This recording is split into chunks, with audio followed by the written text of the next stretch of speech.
난폭운전에 항의하는 운전자를 폭행한 제주 카니발 사건 가해 30대 남성이 1심에서 징역 1년 6개월을 선고받고 법정 구속됐습니다. 법원은 정차 중이어도 특가법상 운전 중인 운전자에 해당한다며 이같이 선고했습니다. 랜덤 채팅에서 여성 행세를 하며 엉뚱한 여성에 대한 강간을 유도한 20대에 대해 강간교사 유죄 징역 13년이 선고됐습니다. 반면 실제 성폭행을 한 30대는 강간죄 무죄가 선고됐습니다. 계모에 의해 여행용 가방에 7시간가량 갇혔던 9살 초등학생이 심폐정지로 사망했습니다. 경찰은 계모를 구속해 아동학대치사 혐의에 대해 조사하고 있습니다. 부검 대기실 시신에 있었던 10돈짜리 금팔찌가 부검실에서 사라지면서 억울하게 범인으로 몰린 국가수 직원이 있습니다. 법률구조공단 사용설명서에서 자세히 전해드립니다.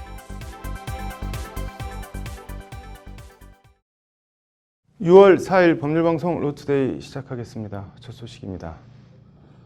이른바 칼치기 난폭운전에 항의하는 운전자를 폭행한 제주도 카니발 사건 가해자가 징역 1년 6개월을 선고받고 법정 구속됐습니다. 로인사이드 특정범죄 가중처벌법상 운전자 폭행 얘기해보겠습니다.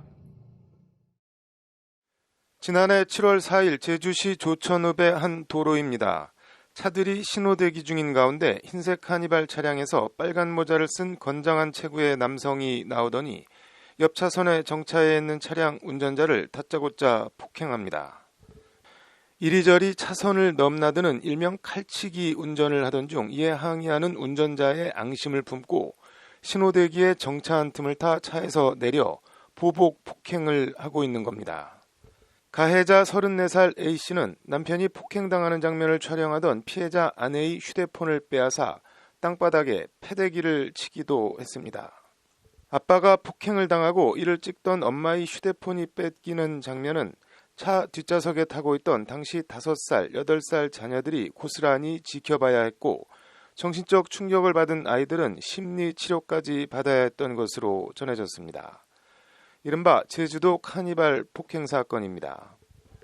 당시 상황이 그대로 찍힌 블랙박스 영상이 인터넷을 통해 퍼지면서 전 국민적인 공분이 일었고 엄벌을 촉구하는 청와대 국민청원은 20만 명 넘는 인원이 동의했습니다. 청와대는 이에 난폭운전은 타인의 삶을 파괴할 수도 있는 중대 범죄라며 수사가 국민 눈높이에 맞게 진행되는지 지속적으로 점검하겠다는 답변을 내놨습니다. 그리고 제주지법 형사 2부는 오늘 특정범죄 가중처벌법상 운전자 폭행 등 혐의로 재판에 넘겨진 A씨에 대해 징역 1년 6개월을 선고하고 법정 구속했습니다. A씨는 재판에서 당시 피해자가 운전 중이 아니어서 특가법상 운전자 폭행으로 볼 수 없다고 주장했지만 재판부는 A씨 주장을 받아들이지 않았습니다. 신호정지 상태에서 속력을 내지 않았을 뿐 운전자로 볼 수 있다는 것이 재판부 판단입니다. 재판부는 이에 피고인은 폭력범죄를 저지른 전과가 있음에도 또다시 폭행을 저질렀다며 피해자 자녀들이 받았을 정신적 고통이 클 것으로 보이고 피해자가 엄벌을 탄원하고 있다며 징역형 실형을 선고했습니다. 특가법 제5조의 10 1항은 운행 중인 자동차의 운전자를 폭행하거나 협박한 사람은 5년 이하의 징역 또는 2천만 원 이하의 벌금에 처한다고 규정하고 있습니다. 2년 이하 징역 또는 500만 원 이하 벌금인 형법상 폭행과 비교하면 운전자 폭행은 2배 이상 처벌이 강합니다. 운전자를 폭행해 상해에 이르게 한 경우는 3년 이상의 유기징역에 처하도록 하고 있습니다. 벌금형은 없고 무조건 징역형입니다. 그리고 특가법은 운행 중인 운전자에 대해 자동차를 운행하는 중 운전자가 여객의 승하차 등을 위하여 일시 정차한 경우를 포함한다고 명시하고 있습니다. 일단 운전석에 앉은 도로 위에 운전자를 폭행하면 사실상 예외 없이 특가법상 운전자 폭행으로 강하게 처벌하고 있는 겁니다. 해당 조항은 2015년 6월 새로 생겼는데 운전자와 승객, 보행자의 안전을 위협하는 행위를 엄중 처벌해 교통질서를 확립하고 시민 안전을 도모하기 위한 취지입니다. 버스기사나 택시기사를 포함해 운전자를 때렸는데 운전자가 상해 진단서라도 끊어서 내면 벌금으로 끝나지 않고 무조건 징역형입니다. 이 점 명심해 본인을 위해서도 운전자 폭행은 절대 금물입니다. 로 인사이드입니다.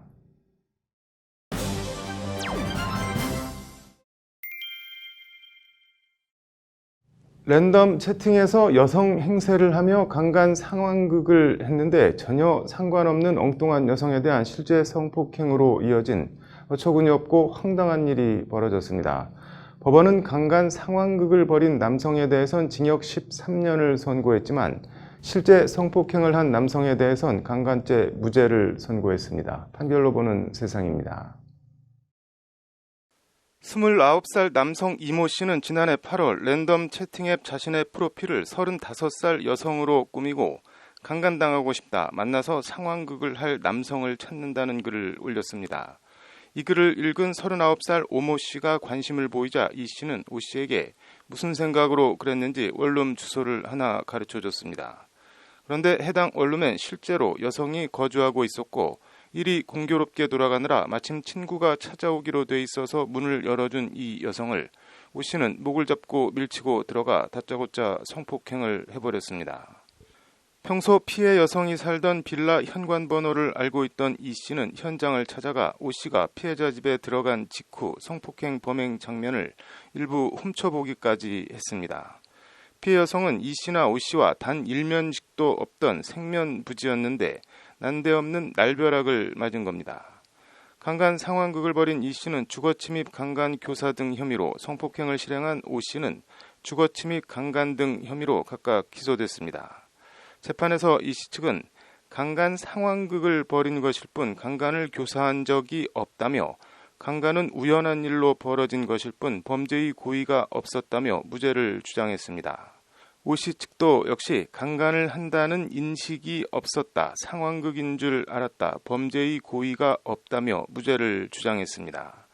지난달 12일 결심 공판에서 검찰은 피해자의 고통을 무시하고 인격을 존중하지 않은 죄질이 극히 불량한 범죄라며 이 씨에겐 징역 15년을, 오 씨에겐 징역 7년을 각각 구형했습니다. 그리고 오늘 나온 이 씨와 오 씨에 대한 1심 판결은 엇갈렸습니다.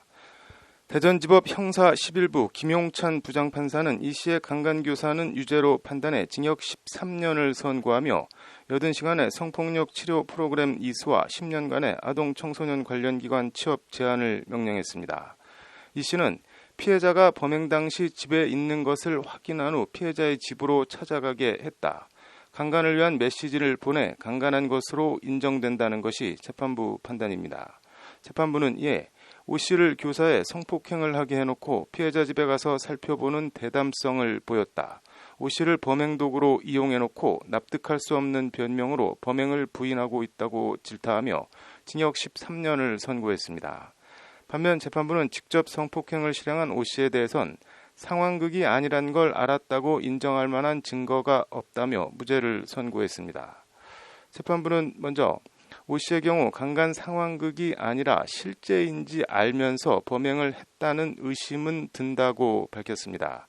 재판부는 그러면서도 그러나 여러 사정 등을 종합할 때 이 씨의 개소가 강간범 역할을 하며 성관계를 한 것으로 보이고 실제 강간이라는 것을 알았다는 등의 미필적 고의가 있었다고 인정할 만한 증거가 없다며 무죄를 선고했습니다. 개인적으로는 처음 성폭행을 시작할 때야 강간 상황극으로 인식할 수도 있었겠지만 피해 여성의 저항 정도나 반응 등을 감안하면 중간에 끝날 때까지도 이게 상황극이 아닌가 하는 생각을 정말 한 번도 하지 않았을까 하는 의문이 듭니다. 항소심 재판부가 미필적 고의에 대해 어떤 판단을 내릴지 지켜봐야 할 것 같습니다. 판결로 보는 세상입니다.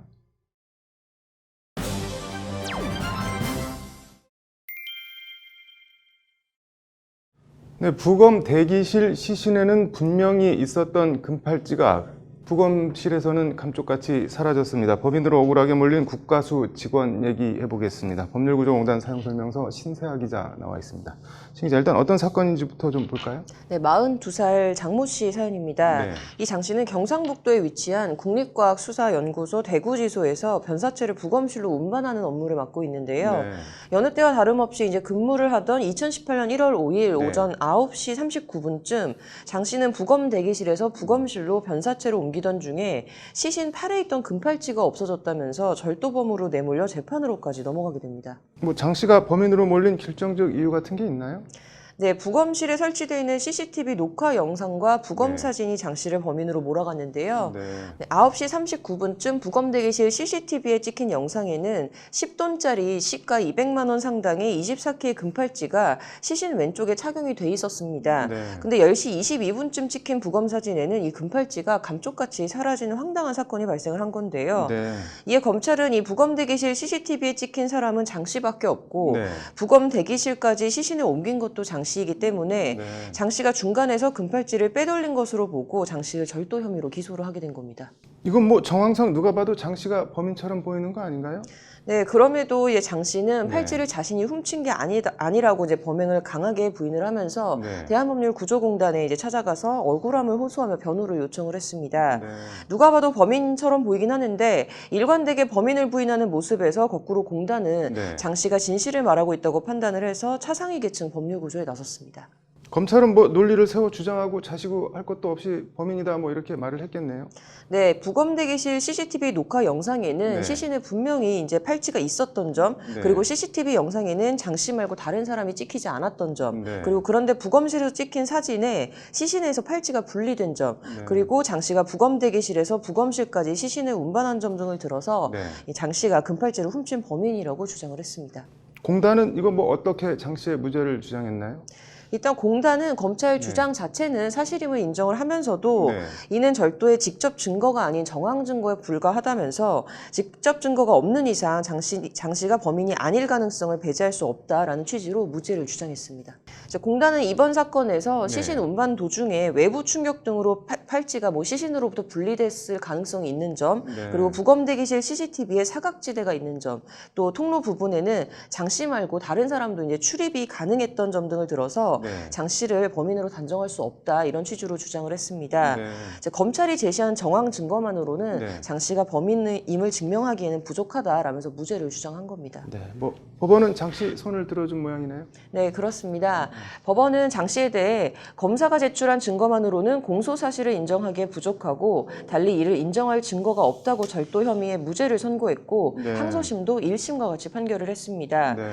공소 사실이 진실이라는 확신을 가지게 할 수 있는 증거가 없다면 네. 설령 이게 유죄 의심이 간다고 하더라도 네. 피고인의 이익으로 판단하여야 한다라는 기존의 대법원 판례를 다시 한번 확인을 한 건데요. 네. 이번 소송을 맡았던 이승엽 변호사는 과학적 채증의 발달로 정황 증거의 중요성이 강조될 때도 있지만 형사소송법 제307조 증거재판주의로 의뢰인의 무죄를 이끌어내어 한평생 몸담았던 직장을 잃을 뻔한 위기를 넘기게 됐다라고 판결 의의를 설명했습니다. 네. 오늘 잘 들었습니다. 네, 다음 소식입니다. 계모에 의해 답답한 가방에 7시간 갇혀있다 심정지로 병원에 이송된 9살 초등학생이 끝내 사망했습니다. 앵커 브리핑입니다. 올해 9살로 초등학생 3학년인 A군은 지난 1일 저녁 7시 25분쯤 천안 서북구 자신의 집에서 가로 44cm, 세로 60cm 여행용 가방 안에서 심정지 상태로 119 구급대원에 발견됐습니다. A군은 급히 병원으로 옮겨졌지만 어제 오후 6시 30분쯤 끝내 숨을 거뒀습니다. 사인은 다장기 부전증으로 인한 심폐정지로 나왔습니다. 여러 장기들이 제 기능을 못해 심장이 멎어 숨진 것입니다. A군을 좁고 답답한 가방에 가둔 것은 A군의 의붓 어머니 43살 B씨였습니다. 경찰 조사 결과 A군은 1일 점심 무렵부터 심정지 상태로 발견된 저녁 7시 25분까지 7시간가량 가방에 갇혀 있었던 것으로 밝혀졌습니다. 애초 가로 세로 50 곱하기 71cm 가방에 A군을 가뒀던 B씨는 A군이 가방 안에서 용변을 보자 더 작은 두 번째 가방에 A군을 가둔 것으로 경찰은 파악하고 있습니다. 엘리베이터 CCTV를 보면 B씨는 A군을 가방에 가두고 3시간가량 외출도 했습니다. 가방에 갇혀있는 7시간 동안 A군은 음식도 물도 아무것도 먹지 못했던 것으로 전해졌습니다. 이날은 코로나19로 개학이 미루어졌던 A군이 이번 학기 첫 등교를 하는 날이었습니다. 학교에 갔다면 몇 개월 만에 친구들을 만나 천진난만 반짝반짝 제잘거렸을 그날에 의붓 엄마가 바깥에 나갔음에도 얼마나 계모가 무서웠으면 쫄쫄 굶으면서도 가방에서 나갈 생각을 못하고 심장이 멎을 때까지 가방 안에 갇혀있다 안타까운 죽음을 맞은 겁니다. B씨는 경찰 조사에서 A군을 가둔 이유에 대해 게임기를 고장난 것에 대해 거짓말해 훈육 차원에서 그런 것이라고 진술한 것으로 전해졌습니다. A군은 심정지로 병원에 실려갔을 때도 멍든 흔적이 발견됐다고 하는데 상습 학대가 의심됩니다. 법원은 어제 B씨에 대해 아동학대 범죄의 처벌 등에 관한 특례법 위반 혐의로 B씨에 대한 구속영장을 발부했습니다. 경찰은 B씨에 대해 아동학대 치사 혐의를 적용해 상습학대 여부 등을 조사할 방침입니다. 아동학대 처벌법상 아동학대 치사는 징역 5년 이상, 최대 무기징역까지 처해집니다. 이와 관련 지난달 22일엔 말을 듣지 않는다는 이유로 5살 친딸을 여행용 가방에 3시간 동안 가둬 숨지게 한 43살 이모 씨에 대해 1심 법원이 징역 6년을 선고했습니다. 재판부는 어린 피해자가 느꼈을 고통과 공포가 얼마나 컸을지 가늠하기 어렵고 죽음은 무엇으로도 보상할 수 없다며 이같이 선고했습니다. 재판부는 다만 어렵게 자라와 경제적 궁핍함을 겪으면서 홀로 집안 살림과 양육을 도맡아온 이 씨가 딸은 자신과 다르게 키우기 위해 훈육에 집착하게 된 점을 양형에 참작했습니다. 실제 이 씨는 아이들 일기에 자세히 답장을 달아주는 등 아이들이 바르고 잘 크기를 바라는 마음이 강했다고 하는데 선고를 하는 재판부도 중간중간 떨리는 목소리로 눈물을 삼켰고 이 씨는 두 손으로 얼굴을 감싼 채 오열해 안타까움을 더했습니다. 누가 가르치는 것도 아닐 텐데 아이들을 가방에 가두는 게 왜 훈육 방식으로 이용되는지 이유를 도무지 모르겠습니다. A군의 의붓 어머니 B씨도 5살 친딸을 죽음에 이르게 한 E씨처럼 정말 아이가 바르고 잘 자랐으면 하는 마음에서 그랬는지 그냥 단순 학대인지는 모르겠지만 훈육이라는 이름의 학대는 결코 훈육이 될 수 없다는 점을 분별했으면 좋겠습니다. 앵커 브리핑입니다. 네, 오늘 준비한 소식은 여기까지입니다. 시청해 주셔서 감사합니다.